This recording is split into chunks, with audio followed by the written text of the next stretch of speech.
তৃতীয়বাৰলৈ অসম বিধানসভাৰ বাবে নিৰ্বাচিত হৈছে ৰাজদীপ গোৱালা। উদাৰবন সমষ্টিৰ পৰা তেওঁ প্ৰায় 55,000 ভোটত প্ৰাক্তন মন্ত্ৰী অজিত সিঙক পৰাজিত কৰি বিধায়ক হিচাপে নিৰ্বাচিত হৈছে। ৰাজদীপ গোৱালাক সকলোৱে জানে, প্ৰাক্তন মন্ত্ৰী দীনেশ প্ৰসাদ গোৱালাৰ পুত্ৰ বুলিয়ে মই কৈছোঁ। দেউতাক পিতৃ বহু সময় কংগ্ৰেছত আছিলে, মন্ত্ৰী হিচাপে আছিলে, তেওঁ কংগ্ৰেছত আছিল। পৰৱৰ্তী সময়ত তেওঁ বিজেপিলৈ যোগদান কৰিলে আৰু বিধায়ক হিচাপে নিৰ্বাচিত হৈছে। মই আপোনাৰ বিজয়টো সকলোৱে গম পাইছে, মই সেই কথালৈ নাযাওঁ। দেখা পোৱা গৈছে যে কংগ্ৰেছ দল, যিটো দলত এটা সময়ত আপুনি আছিলে, আপোনাৰ দেউতা আছিলে, মন্ত্ৰী আছিলে, দেউতা কেইবাবাৰো হিতেশ্বৰ শইকীয়াৰ দিনত মন্ত্ৰী আছিল, তৰুণ গগৈৰ দিনত মন্ত্ৰী আছিল, সেই কংগ্ৰেছত এতিয়া 19জনকৈ বিধায়ক এইবাৰ নিৰ্বাচিত হৈছে। তাৰ 18জনেই কিন্তু মিয়া মুছলমান। কংগ্ৰেছত কোনো হিন্দু মানুহ নাইকিয়া হৈ গৈছে, কিয় বুলি আপুনি ভাবিছে? এতিয়া কংগ্ৰেছৰ যিটো পৰিৱেশটো এইটো বহুত বেয়া হৈ গ'ল, সেইটো আমি অনুভৱ কৰিছিলোঁ। সেইকাৰণে আমি কংগ্ৰেছটো ত্যাগ কৰিলোঁ।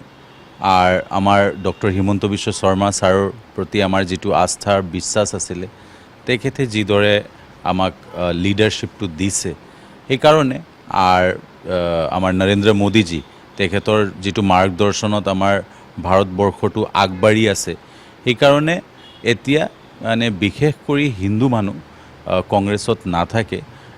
1918জনতো মিয়া মুছলমান আছেই, আৰু এজন যিটো আছে সেই সমষ্টিটো কিন্তু মাইনৰিটিৰ ভাল, মানে মুছলিম মিয়া মুছলমানৰেই অধিপত্য হোৱা ছিটটো। তো সেইকাৰণে আজি আপুনি কংগ্ৰেছৰ যিটো অৱস্থা, কংগ্ৰেছৰ যিটো পৰিৱেশ, সেইটো বহুত বেয়া। সেইকাৰণে কোনো হিন্দু মানুহে কংগ্ৰেছত নাযায়। আৰু যিমান আমাৰ অসমৰ হিন্দু মানুহ আছে, চবে ভাৰতীয় জনতা পাৰ্টিৰ পক্ষত ভোট দিছে, আৰু যাৰ কাৰণে আজি আমি 100ৰ ওপৰৰ আসন আমি লাভ কৰোঁতে সক্ষম হৈছোঁ আমাৰ NDA গোটত। দেশৰ স্বাধীনতা লাভ কৰোৱা এটা দল কংগ্ৰেছ দল, কিন্তু সেই দলটোত দেখা পোৱা গ'ল যে তৰুণ গগৈৰ পুত্ৰ দেৱব্ৰত শইকীয়াৰ পুত্ৰও এইবাৰ কিন্তু পৰাজিত হ'ল। তাৰ কাৰণ হিচাপে আপোনালোকে কি বুলি ভাবিছে? কংগ্ৰেছ এতিয়া মিয়া পাৰ্টিৰ পৰিণত হৈছে, আৰু সেইটো হ'ল এটা কথা। আৰু দ্বিতীয় কথাটো হ'ল ডক্টৰ হিমন্ত বিশ্ব শৰ্মাৰ নেতৃত্বত যোৱা 5 বছৰত অসমত যিদৰে জনমুখী প্ৰকল্প, ৰাইজৰ যিটো কাম হৈছে, উন্নয়ন হৈছে, আমাৰ অসমৰ মাননীয় প্ৰধানমন্ত্ৰী নৰেন্দ্ৰ মোদীজীৰ নেতৃত্বত ভাৰতবৰ্ষ বহুত আগবাঢ়ি গৈছে। আৰু আমাৰ মাননীয় গৃহমন্ত্ৰী অমিত শ্বাহ ডাঙৰীয়াৰ নেতৃত্বত অসম সুৰক্ষিত হৈছে। সেইকাৰণে এই নেতৃত্ব আমাৰ দলৰ আমাৰ ৰাষ্ট্ৰীয় সভাপতি নীতিন নবীনজী, আমাৰ ৰাজ্যিক সভাপতি দিলীপ শইকীয়া, তেওঁলোকৰ বহুত পৰিশ্ৰমৰ ফল। আৰু আমাৰ যিমান কাৰ্যকৰ্তা আছে, পৃষ্ঠা প্ৰমুখ, বুথৰ কাৰ্যকৰ্তা, মণ্ডলৰ কাৰ্যকৰ্তা, জিলাৰ কাৰ্যকৰ্তা, বহুত পৰিশ্ৰম তেওঁলোকে কৰিছে, আৰু ৰাইজে আমাক বহুত সন্মান মৰম দিছে।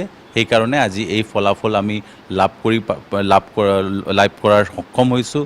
মা কামাখ্যাৰ আশীৰ্বাদ, আমাৰ মা কাছাকান্তিৰ আশীৰ্বাদত আমি এই ৰিজাল্টটো পাইছোঁ। এজন শক্তিশালী প্ৰাৰ্থী আছিলে আপোনাৰ বিপক্ষে, অজিত সিং, প্ৰাক্তন মন্ত্ৰী আছিলে, তেওঁ কিন্তু আপোনাৰ হাতত পৰাজিত হৈছে। আৰু বৰাক ভেলীত যদি সমগ্ৰ চাবলৈ যাওঁ, এইবাৰ কিন্তু বহুকেইজন, আপোনাকে ধৰি কৌশিক ৰায়, ৰাজদীপ ৰয়কে ধৰি কেইবাজনো গুৰুত্বপূৰ্ণ প্ৰাৰ্থী এইবাৰ নিৰ্বাচিত হৈছে বিধায়ক হিচাপে। আগন্তুক আপোনালোকৰ লক্ষ্য কেনেকুৱা হ'ব? এই বিজয়টো হ'ল ঐতিহাসিক। আজি বৰাক উপত্যকাত আপুনি অসমত আজি পশ্চিমবংগত আমাৰ যিটো ৰিজাল্টটো ভাৰতীয় জনতা পাৰ্টি হ'ল, এইটো এটা ঐতিহাসিক। আৰু সেইটোৰ কাৰণে অহা দিনত আমাৰ ৰাজ্য বহুত আগুৱাই যাব, বহুত কাম কৰিবলগীয়া আছে।